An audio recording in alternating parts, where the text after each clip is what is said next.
My name is Lehi Sanchez. Among my people, I am known as Thunder Voice Eagle. I descend from the people of the Book of Mormon.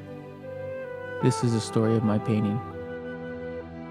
Many seasons ago, I was approached by a family friend who asked if I'd be willing to do a painting of Father Lehi. As it's written in the Book of Mormon, we learn Father Lehi was a prophet who lived in Jerusalem 600 years before Christ. Lehi was instructed by God to leave the comforts of Jerusalem and to take his family into the wilderness, where they would be led towards the promised land.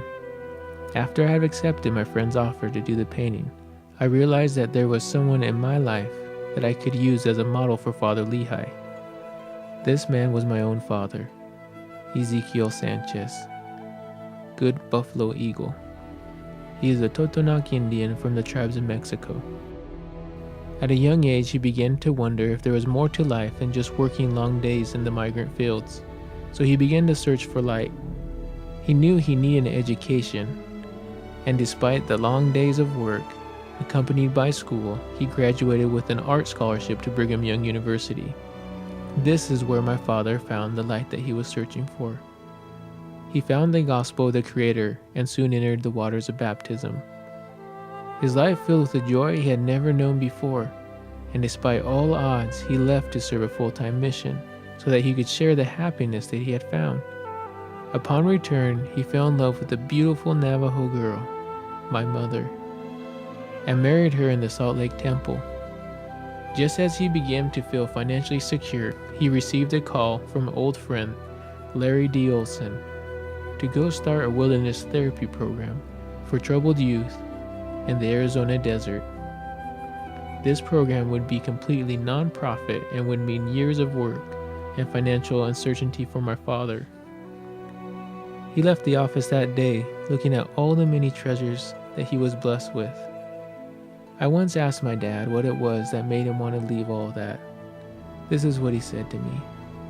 He said that night he had a dream, and in his dream he was surrounded by a multitude of people, young and old, as far as the eye could see. As he stood there, these people came up to him one by one, shaking his hand and embracing him, and saying, "Thank you for the part you have played in my life." He said, "What part?" And they said, "For the program you made that touched our hearts and changed our lives." So following the inspiration from the Creator, my father, just like Father Lehi, took his family into the wilderness. Here we have worked with those who are struggling in the wilderness of the world, those who are trying to find the same light that my father had found, the same light Father Lehi had found. I wanted this painting to be a message of hope. My father once told me it doesn't matter where you are in the path of life. You can always turn around and walk forwards towards the light. It's never too late to have a new beginning.